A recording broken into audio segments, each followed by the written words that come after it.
Horror कहानियां थी। शब्द, तुझे भरोसा नहीं ना, तो फिर जा अपने कमरे में जाकर देख। तेरे पलंग के नीचे तुझे तेरी माँ की हड्डियां मिलेंगी। प्रभात दौड़कर अपने कमरे में जाता है और अपने पलंग के नीचे देखता है। वहां पर सचमुच एक कंकाल पड़ा हुआ था और उसके शरीर पर जो कपड़े थे वो प्रभात की माँ के थे। क्या बात है, आज तो आप सुबह से ही बहुत बिजी हैं।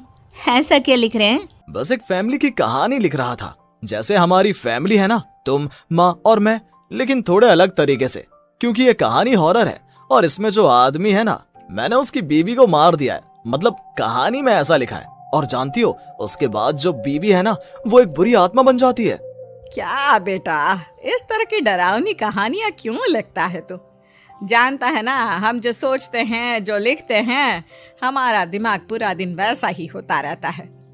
माँ, परेशान होने वाली क्या बात है? राइटर हूँ मैं, मेरा तो काम है कहानियां लिखना। और वैसे भी ये सिर्फ एक कहानी है माँ, कोई सच नहीं है। उसके बाद कुछ दिन बीत जाते हैं। एक रात प्रभात को अपने ऑफिस से लौटने में देरी हो जाती है।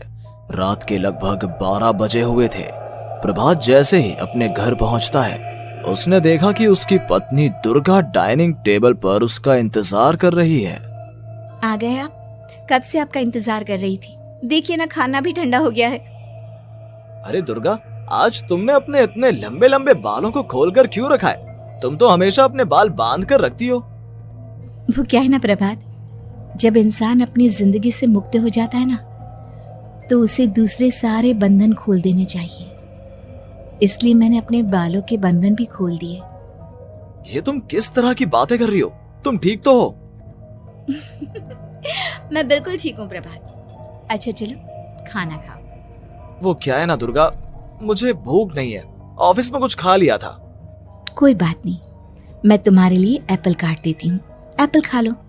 नहीं दुर्गा, मुझे नहीं खाना है, मेरा मन नहीं है यार। तभी अचानक से दुर्गा अपने हाथ में एक बड़ा सा चाकू लेकर प्रभात पर हमला कर देती है। प्रभात अपने आप को बचाने की कोशिश करता है। आज मैं तुझे नहीं छोड़ूंगी, तुझे अपने साथ लेकर जाऊंगी अपनी दुनिया में। ये क्या बोल रही हो तुम? तुम्हारा दिमाग खराब हो गया है। आखिर तुम हो कौन? दुर्गा अपनी गर्दन टेढ़ी करते हुए बोलती है। मैं दुर्गा हूँ, तुम्हारी पत्नी। ध्यान से देखो मेरी आंखों में। प्रभात बुरी तरह से डर जाता है और घबराहट में वो चाकू अपनी पत्नी के पेट में मार देता है। उसकी पत्नी की वहीं के वहीं मौत हो जाती है और उसकी चीख की आवाज सुनकर उर्मिला दौड़ते हुए बाहर आती है। ये तूने क्या किया प्रभात? तुमने अपनी पत्नी का खून कर दिया, लेकिन तू तो उसे बहुत प्यार करता था बेटा। तूने बहू को क्यों मार डाला? माँ, ये आपकी बहू नहीं थी, इसके अंदर कोई बुरी आत्मा घुसाई थी। मैं नहीं जानता ये सब कैसे हो गया, लेकिन वो मुझ पर हमला कर रही थी, मुझे मारने की कोशिश कर रही थी। माँ, मैंने कुछ नहीं किया। ये तूने क्या कर दिया बेटा? दुर्गा ने मुझे कहा था कि वो तेरी कहानी के उस कैरेक्टर की तरह एक्टिंग करके तुझे डराने की कोशिश करेगी। अरे वो तो तेरे साथ मजाक कर रही थी। हे भगवान, ये क्या हो गया? इसका मतलब दुर्गा। लेकिन माँ, मैंने जो कहानी लिखी थी उसमें भी ऐसा ही हुआ था। उस औरत ने अपने पति के साथ मजाक किया और गलती से उसके पति ने उसके पेट में चाकू मार दिया। मेरी कहानी सच कैसे हो सकती है? माँ, मुझे बहुत डर लग रहा है। अब ये सोच, दुर्गा की लाश का क्या करें हम? अगर गलती से भी ये बात बाहर फैल गई ना, तो तुझे पूरी जिंदगी जेल की सलाखों के पीछे रहना पड़ेगा। एक काम करते हैं माँ, हम घर के पीछे वाले बगीचे में उसकी लाश को दबा देते हैं। अगर कोई पूछेगा तो कह देंगे कि उर्मिला अपने मायके गई और फिर एक दिन हम भी अचानक यहाँ से कहीं दूर चले जाएंगे। कोई नहीं आएगा हमें पूछने, कोई नहीं आएगा माँ, बाद में जो होगा हम देख लेंगे। प्रभात अपनी माँ उर्मिला की मदद से दुर्गा की लाश को अपने घर के बगीचे में गाड़ देता है। कुछ दिन तो ऐसे ही बीत जाते हैं, लेकिन एक दिन अचानक रसोई से आ रही कुछ आवाजें सुनकर प्रभात की नींद खुलती है। प्रभात ने देखा कि वहां पर एक लंबे बालों वाली औरत दूसरी तरफ चेहरा करके खड़ी हुई थी। कौन है? कौन है वहां पर? अरे कौन हो तुम? मैं दुर्गा हूँ प्रभात। क्या हुआ? मुझसे इस तरह के सवाल क्यों कर रहे हो तुम? तुम दुर्गा नहीं हो सकती। दुर्गा तो प्रभात, मैं तुम्हारी पत्नी हूँ, तुम मुझे कैसे भूल सकते हो? 4 दिन के लिए मायके क्या चली गई, तुम तो मुझे भूल ही गए। अब अगली बार ना मैं कहीं नहीं जाऊंगी। पता चला तुमने तो मुझे पहचानने से ही इनकार कर दिया। नहीं, तुम दुर्गा नहीं हो सकती। तुम दुर्गा हो ही नहीं सकती। मैं जानता हूं ये सब क्या हो रहा है। मैंने अपनी कहानी में लिखा था कि उस आदमी की पत्नी की मौत के बाद एक बुरी आत्मा उसका रूप लेकर उसके घर में आ जाती है। तुम वही हो ना? और अचानक से खूबसूरत दुर्गा का चेहरा काला पड़ जाता है। उसकी आंखें लाल हो जाती हैं और पूरे शरीर पर बाल, लंबे नुकीले नाखून, उसके दोनों पैर उल्टे हो जाते हैं और बेहद डरावनी आवाज में वो चिल्लाकर कहती है, बुरी आत्मा, मेरा खून करके मुझे अपने ही घर में गाड़ कर तू मुझे बुरी आत्मा कह रहा है? मैं तुझे छोड़ूंगी नहीं। और अचानक से प्रभात के घर में बेहद डरावनी आवाजें गूंजने लगती हैं। घर में चारों तरफ बहुत सारी बुरी आत्माएं नजर आने लगती हैं। प्रभात घबरा कर अपनी माँ को आवाज देता है, माँ कहाँ है आप? जल्दी आइए माँ, देखिए ना ये सब क्या हो रहा है। प्रभात ने देखा कि अचानक से उसकी माँ कमरे से दौड़ कर आती है। क्या हुआ प्रभात? और ये लोग कौन है? इन सब की गर्दन टेढ़ी क्यों है? इनके बाल खुले हुए। प्रभात, ये सब लोग तो मुझे मरे हुए नजर आ रहे हैं। हाँ माँ, ये सब लोग मरे हुए ही हैं और ये ठीक वैसा ही हो रहा है जैसा मेरी कहानी में हुआ था। लेकिन मेरी कहानी के हिसाब से तो आप भी। अचानक से उर्मिला का रूप बदल जाता है। वो भी एक डरावने साए की तरह बन जाती है और बेहद डरावनी आवाज में चिल्ला चिल्ला कर कहती है, मर गई तेरी माँ। जानता है, कल रात जब तू सो रहा था ना, तो मैंने उसके शरीर का सारा खून पी लिया। अब बस हड्डियां बची है उसके शरीर में। नहीं, ऐसा नहीं हो सकता। ऐसा बिल्कुल नहीं हो सकता। मेरी माँ नहीं मर सकती। तुझे भरोसा नहीं ना? तो फिर जा, अपने कमरे में जाकर देख। तेरे पलंग के नीचे तुझे तेरी माँ की हड्डियां मिलेंगी। प्रभात दौड़कर अपने कमरे में जाता है और अपने पलंग के नीचे देखता है।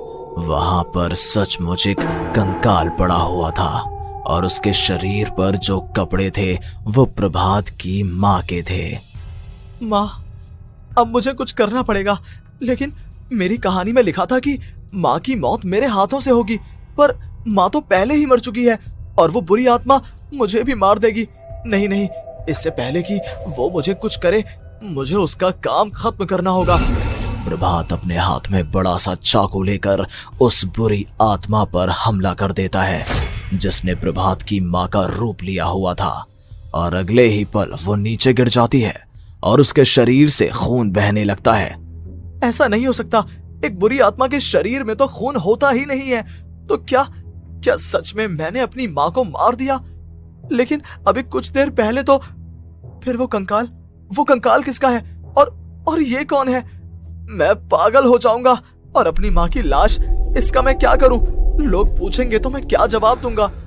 तभी वहां पर दुर्गा का रूप लेकर जो आत्मा थी उसने प्रभात से कहा, गाड़ दे अपनी माँ को ले जाकर उसी जगह जहाँ तूने मेरा खून करके मुझे गाड़ दिया था। जा, चला जा। घबराया हुआ प्रभात पागलों की तरह अपनी माँ की लाश को लेकर बगीचे में गाड़ देता है। प्रभात की हालत पागलों जैसी हो जाती है। वो अपने आप को अपने घर में बंद कर लेता है। कहानी के हिसाब से तो आगे ये हुआ था कि कहानी लिखने वाले ने उन बुरी आत्माओं से डरकर आत्महत्या कर ली थी। तो क्या मैं भी मर जाऊंगा? क्या मैं भी आत्महत्या कर लूंगा? एक काम करता हूँ, मैं अपनी कहानी का अंत बदल देता हूँ। हाँ, ये मैंने पहले क्यों नहीं सोचा। मैं लिख दूंगा कि कहानी को लिखने वाला आत्महत्या नहीं करता, बल्कि कहीं दूर जाकर नए सिरे से अपनी जिंदगी शुरू करता है। यही सोचकर प्रभात ने अपनी लिखी हुई कहानी को बाहर निकाला और उसे पढ़ना शुरू किया। ये देखकर वो हैरान रह गया कि कहानी का क्लाइमैक्स तो किसी ने पहले ही बदल दिया था। ये क्या? इसमें तो लिखा हुआ है कि आखिर में उस लेखक की पत्नी और माँ दोनों बगीचे में जिंदा दफन थे। बुरी आत्माओं ने उनको कैद करके रखा था और वो लेखक अपनी माँ और पत्नी दोनों को जिंदा बाहर निकाल लेता है। लेकिन ये सब लिख किसने दिया? प्रभात दौड़कर बगीचे में जाता है और वहां पर खुदाई करना शुरू कर देता है। प्रभात देखता है कि वहां पर लकड़ी के 2 बड़े संदूक हैं और उनके अंदर से आवाजें आ रही हैं। प्रभात बचा लो मुझे, अगर थोड़ी देर और हो गई तो वो मुझे छोड़ेगी नहीं। बेटा देखो, मैं इस बक्से के अंदर बंद हूँ, प्लीज मुझे बाहर निकालो, वो बुरी आत्मा किसी भी वक्त मुझे मार डालेगी। प्रभात वो दोनों बक्से बाहर निकालता है और अपनी पत्नी और माँ दोनों को आजाद करवा लेता है। लेकिन तभी वहां पर अचानक से एक बेहद डरावनी और खौफनाक दिखने वाली औरत आ जाती है।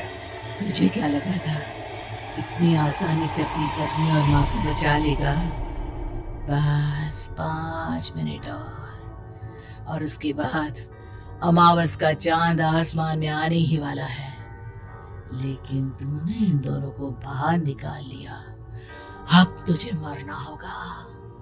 नहीं, मैं जानता हूँ मैं नहीं मरूंगा, और अब आगे क्या करना है ये भी मुझे पता है। प्रभात ये बहुत खतरनाक है, हमें मार डालेगी प्रभात, चलो यहाँ से। नहीं दुर्गा, अब मुझे अच्छी तरह से पता चल चुका है कि इस बुरी आत्मा से हम कैसे पीछा छुड़वा सकते हैं। और इतना कहकर प्रभात अपने हाथ में पकड़ी हुई सिंदूर की थैली उस बुरी आत्मा के ऊपर उछाल देता है। कुछ ही देर में वो जमीन पर गिरकर राख में बदल जाती है। ये सब क्या हो रहा था बेटा? ये सब तुम्हारी लिखी हुई इस कहानी की वजह से हुआ है ना? नहीं माँ, पहले मुझे भी ऐसा ही लगा, लेकिन बाद में पता चला कि बरसों पहले हमारे इस बगीचे की जमीन के अंदर किसी को जिंदा गाड़ दिया गया था और बस उसी औरत की आत्मा हमें परेशान कर रही थी। उसी ने मेरे शब्दों में जान डालकर उस कहानी को जिंदा कर दिया था। मुझे माफ कर दो प्रभात, मैंने आपकी कहानी के साथ छेड़छाड़ की थी और उसे बदल दिया था। माफी मांगने की जरूरत नहीं है दुर्गा, तुम्हारे उस बदलाव की वजह से ही आज हम सब जिंदा हैं, क्योंकि आखिर में कहानी में वो हुआ जो तुमने लिखा था।